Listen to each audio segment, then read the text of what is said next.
Thank you, Your Honor. Merci, Votre Honneur. Je vais proposer un amendement. Honorable sénateur, je ne peux exprimer à quel point je me sens privilégié de prendre la parole aujourd'hui pour vous encourager tous à soutenir mon amendement demandant à ce que les données fondées sur la race de toutes les personnes qui demandent et reçoivent l'aide médicale à mourir soient systématiquement recueillies par le gouvernement du Canada. Cet amendement est véritablement l'aboutissement de décennies de travail et il est sous-tendu par des principes de justice véritable et d'équité raciale. Sénateur, bien que mon amendement se concentre sur la race, je reconnais certainement qu'il existe de nombreuses autres lacunes dans la collecte de données. Si la collecte de données peut être inadéquate pour d'autres groupes, la collecte de données est totalement absente lorsqu'il s'agit de la race, et c'est pourquoi elle est mon principal objectif. Honorable sénateur, nous avons passé l'année dernière à parler du racisme systémique et des injustices auxquelles sont confrontées les personnes racialisées. En étudiant le projet de loi C7, j'ai identifié un cas où la race n'a pas été prise en considération et j'estime qu'il est de notre responsabilité d'agir car il s'agit d'un projet de loi très important. En comité, le sénateur Harder a déclaré ce qui suit. Je le cite. « J'ai une autre question qui concerne la collecte de données. Il n'est pas rare dans des projets de loi comme celui-ci d'avoir un aspect du projet de loi en ce qui concerne les amendements réglementaires ou les procédures réglementaires qui permettraient de recueillir des données pertinentes pour l'examen de la question que le projet de loi aborde.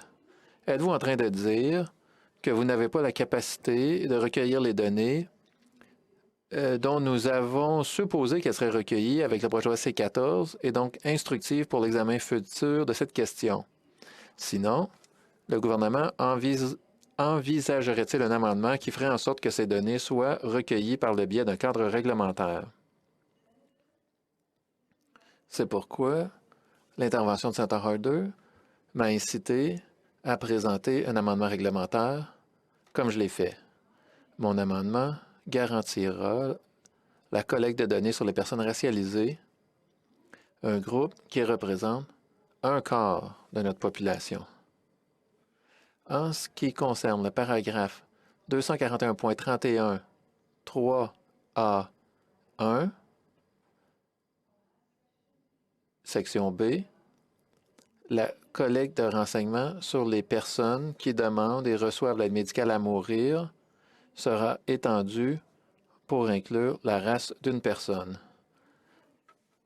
L'alinéa 241.31.3b de l'amendement garantira que le projet de loi inclut l'analyse et l'interprétation de ces informations, notamment dans le but d'identifier les inégalités fondées sur la race et la manière dont la race recoupe d'autres formes d'inégalités systémiques dans l'aide médicale à mourir. En fin de compte, s'il est adopté par l'autre endroit, cet amendement mettrait en place une approche systémique pour lutter contre le racisme et les façons dont l'inégalité fondée sur la race recoupe d'autres inégalités systémiques. Honorable sénateur, en ce qui concerne la raison pour laquelle nous devons également considérer les façons dont la race recoupe et engendre l'inégalité systémique, je crois que le Dr Laverne Jacobs, l'un des plus de 80 témoins de notre rapport préétude, l'a bien dit lorsqu'elle a expliqué. La stigmatisation raciale fait partie du racisme anti-noir en raison des structures sociales qui ont été construites sur des conceptions biaisées de l'existence sociale. L'inégalité devient non seulement un ensemble de circonstances individuelles, mais aussi un réseau beaucoup plus vaste de discrimination systémique. Nous savons que le gouvernement actuel n'est pas aveugle aux problèmes posés par cet énorme déficit d'information. j'ai beaucoup apprécié le fait que le ministre Lametti et les fonctionnaires des ministères aient tous admis très franchement qu'absolument aucune donnée fondée sur la race n'avait été recueillie. Comme vous le savez, l'analyse comparative entre les sexes plus vise à garantir que l'ensemble des lois et des politiques reconnaissent et prennent en compte de manière adéquate les expériences vécues par les femmes, les hommes et les personnes ayant d'autres identités de genre, ainsi que d'autres facteurs tels que l'âge, l'orientation sexuelle, le handicap, la race, l'éducation, la langue, la géographie, la culture et le revenu.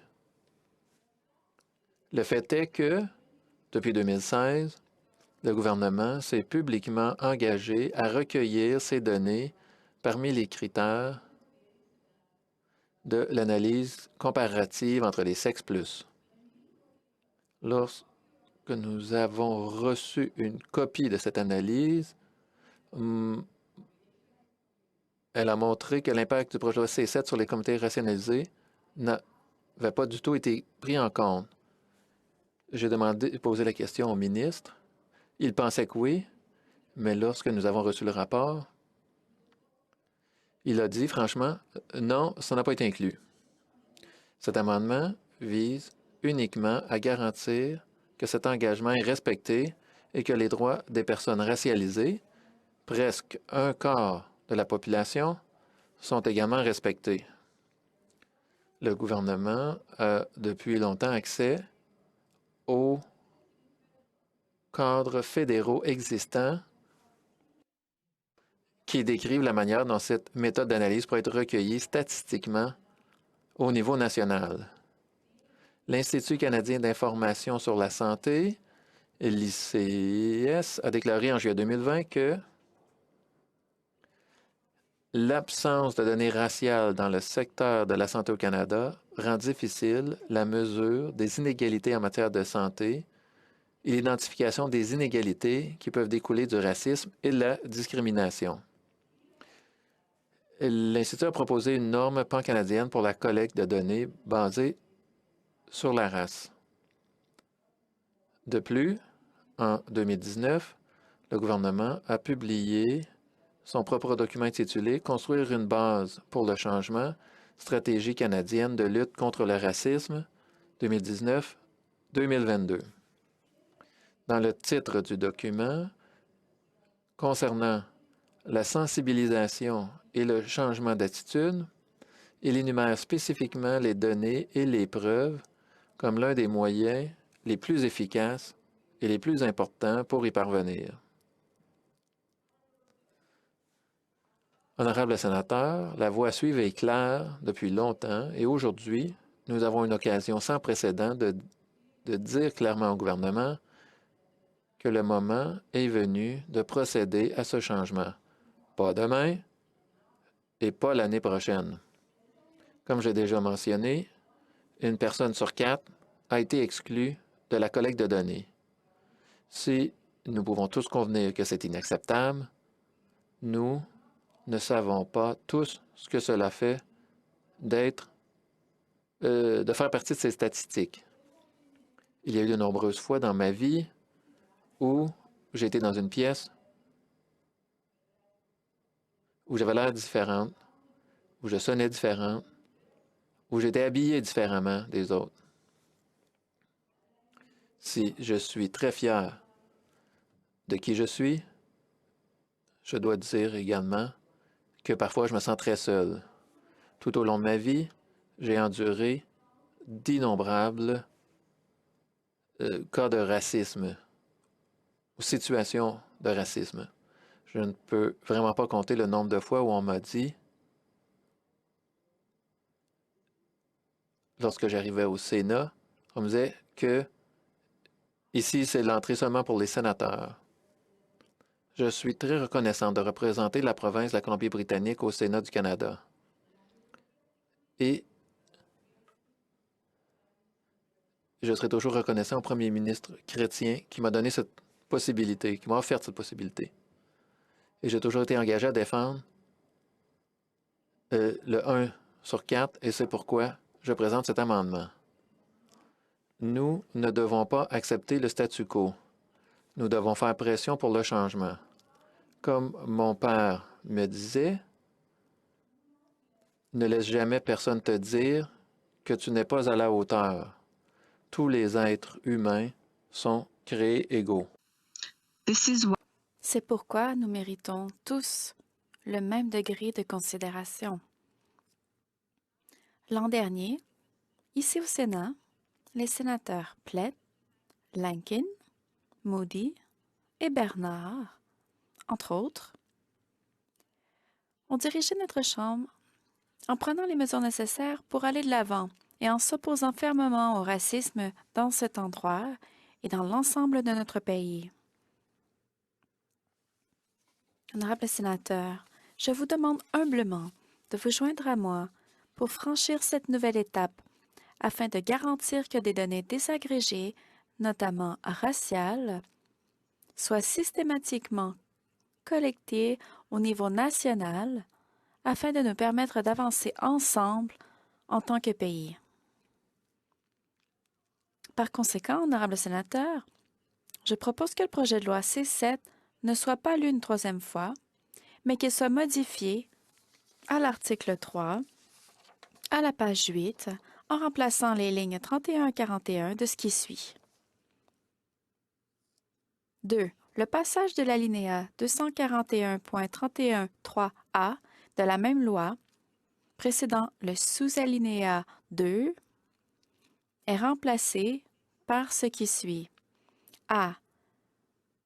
Pour régir la fourniture et la collecte de renseignements relatifs aux demandes d'aide médicale à mourir ou à la prestation de celle-ci, notamment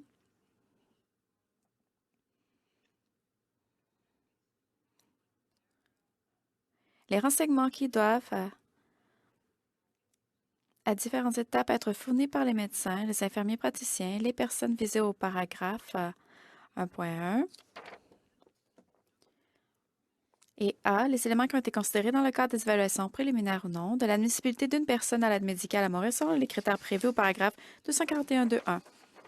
Et B, pour régir l'utilisation, l'analyse et l'interprétation de ces renseignements. B.1, pour régir la protection, la publication et la communication de ces renseignements. Point virgule. Fin de la citation. Honorable sénateur, je me souviens de l'époque où la discrimination positive a été introduite pour la première fois au Canada. Les gens avaient de nombreuses questions et préoccupations. Ils craignaient que cette politique n'englobe pas tout le monde, seulement les femmes. Certains l'ont même qualifiée de discrimination à rebours. Honorable sénateur, ce n'était pas de la discrimination à rebours. Les Canadiens ont dit non. C'était de l'équité. Il en va de même pour mon amendement. Aujourd'hui, je vous demande de soutenir cet amendement pour l'avenir de notre pays, pour l'harmonie dans notre pays et pour mon petit-fils qui regarde aujourd'hui et qui m'a encouragé à proposer cet amendement. Merci, cher sénateur.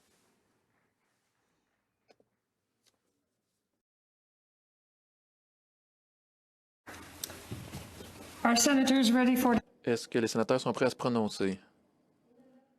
En amendement, il était proposé par l'honorable sénatrice Jaffer, appuyé par la sénatrice Pate, que le projet C7 ne soit pas maintenant lu une troisième fois, mais qu'il soit modifié à l'article 3, à la page 8, par substitution aux lignes 31 à 41 de ce qui suit. Suffit? Si vous vous opposez à la motion, en amendement, veuillez dire non.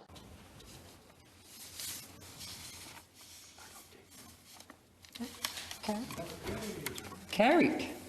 Adopté.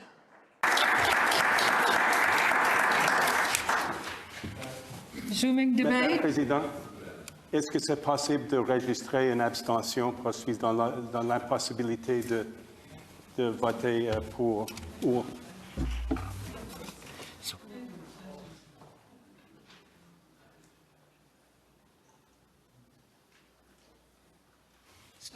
Goal, we will Sénateur Gould, nous allons dire que ça a été adopté avec division. Et les bleus incluront vos commentaires. Est-ce que ça vous va?